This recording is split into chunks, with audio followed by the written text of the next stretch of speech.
Nós dando sequência então à exposição do Sermão do Monte, Mateus 5, 6 e 7. Nós estamos indo na parte inicial, que é a exposição das bem-aventuranças. E nessa sequência de meditações, então nós encontramos no capítulo 5, verso 4, a declaração do Senhor Jesus que nos diz assim: bem-aventurados os que choram, porque serão consolados.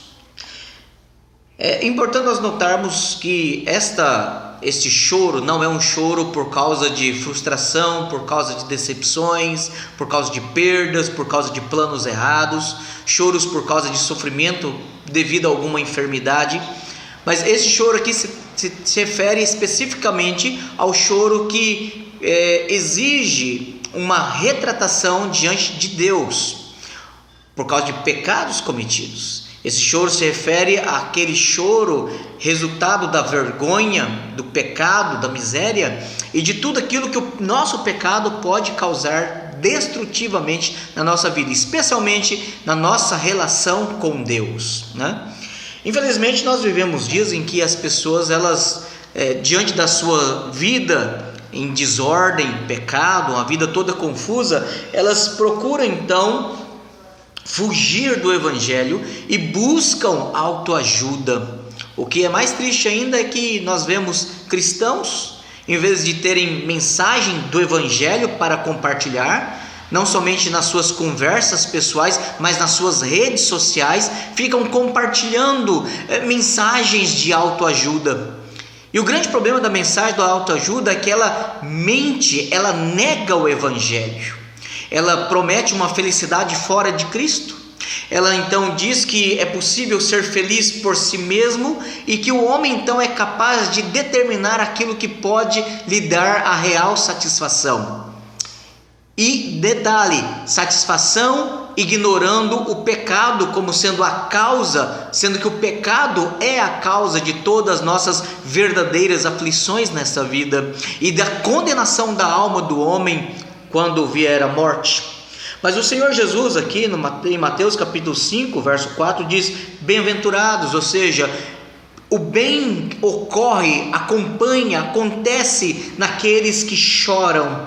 E não é apenas um choro, como eu já disse, mas é um choro que vem acompanhado de verdadeiro arrependimento.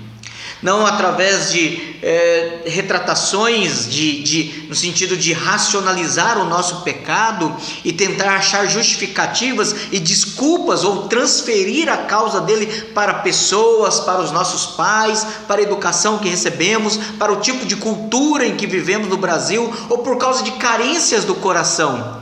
Nós não podemos racionalizar.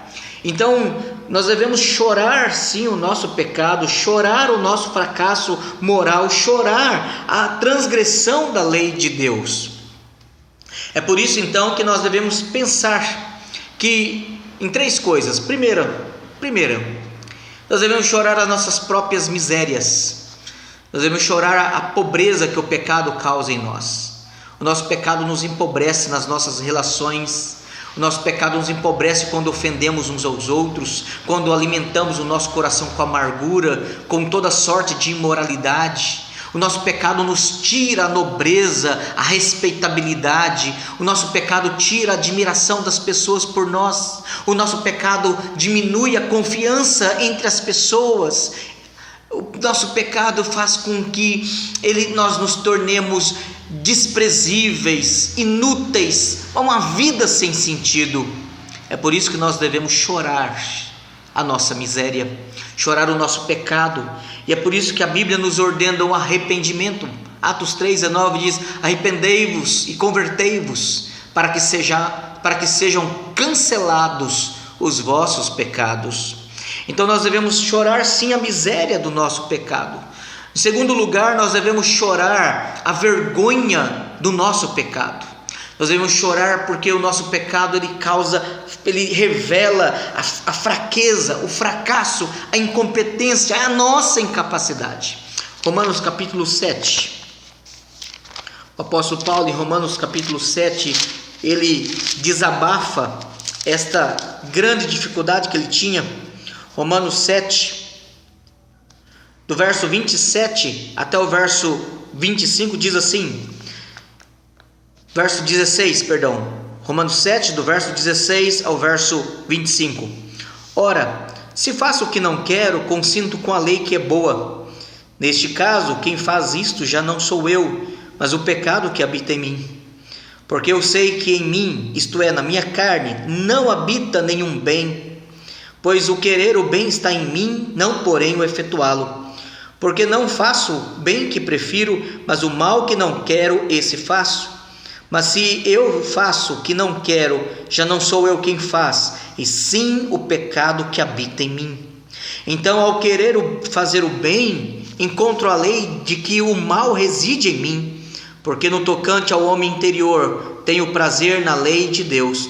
Mas vejo nos meus membros outra lei que, guerreando contra a lei da minha mente, me faz prisioneiro da lei do pecado que está nos meus membros. Desventurado homem que sou, quem me livrará do corpo desta morte? Observe bem que após relatar e autoexaminar o seu coração e o seu estado de fracasso, de incompetência, de incapacidade, por causa do mal que habita em mim, por causa do pecado que está em nós, o apóstolo Paulo chega à conclusão no verso 24. Ele não diz bem-aventurado, mas ele diz desventurado homem que sou. Desventurado homem que sou. Então nós devemos sim lembrar de chorar as nossas próprias misérias e de chorar a vergonha do nosso pecado. Em terceiro lugar, nós devemos chorar a ofensa contra Deus, porque é verdade que nós podemos pecar contra pessoas que nós amamos e quando as vemos feridas, destruídas, prejudicadas, envergonhadas com o nosso pecado, nós entristecemos, nós nos deprimimos, nós nos envergonhamos, nós perdemos todo o nosso vigor. Mas maior tristeza deve ser por nós pecarmos contra Deus, que é o sumo bem, o amado da nossa alma, a fonte de todo bem. Salmo 51, verso 4, o salmista diz: pequei contra ti somente, e fiz o que é mal aos teus olhos. Efésios capítulo 4, verso 30. Efésios 4, verso 30. Paulo ainda diz: e não entristeçais o Espírito de Deus, do qual fostes selados para o dia da redenção. O nosso pecado é motivo de tristeza, e é por isso que ele diz: longe de vós toda amargura e cólera, ira e gritaria e blasfêmias, e bem assim toda malícia, porque estas coisas entristecem o Espírito de Deus. Terminando então, nós devemos chorar as nossas próprias misérias. Segundo, chorar a vergonha do nosso pecado. Terceiro, chorar a ofensa que causamos contra Deus. Mas se nós fôssemos apenas chorar e nos angustiar pelo nosso pecado, isso não seria suficiente. E é por isso que o Evangelho traz a boa notícia: aqueles que choram serão consolados, aqueles que se arrependem serão perdoados, aqueles que se humilham serão exaltados, aqueles que se aquebrantam serão restaurados, porque a graça de Deus é melhor do que a vida. E o Senhor Jesus, em Mateus capítulo 11, Evangelho de Mateus capítulo 11, verso 28 a 30, o nosso Redentor, àqueles que choram arrependidos e que se entristecem verdadeiramente dos seus pecados e desejam abandoná-lo, diz: vinde a mim, todos os que estáis cansados e sobrecarregados, e eu vos aliviarei. Tomai sobre vós o meu jugo e aprendei de mim, porque sou manso e humilde de coração, e achareis descanso para a vossa alma, porque o meu jugo é suave e o meu fardo é leve. Mas o Senhor Jesus, lá no Evangelho de Lucas, capítulo 4, quando ele estava na sinagoga, e ele então colocou-se de pé, e deram para ele o livro de Isaías, para que ele pudesse fazer a leitura. Lucas capítulo 4, verso 17 ao verso 19, diz assim: Então lhe deram o livro do profeta Isaías, e abrindo o livro, achou o lugar onde estava escrito: O Espírito do Senhor está sobre mim, pelo que me ungiu para evangelizar os pobres, enviou-me para proclamar libertação aos cativos e restauração da vista aos cegos, para pôr em liberdade os oprimidos e apregoar o ano aceitável do Senhor. O ano aceitável do Senhor, da salvação. O que nós precisamos é nos arrepender, confessar o nosso pecado, abandoná-lo, ter vergonha dele, ter tristeza por ele, confessá-lo diante de Deus. E a palavra de Deus diz que se nós, João 1, verso 9, se confessarmos os nossos pecados, Ele é fiel e justo para nos perdoar os pecados e nos purificar de toda injustiça. E aí sim, bem-aventurado os que choram, porque serão consolados. Em nome de Jesus. Amém.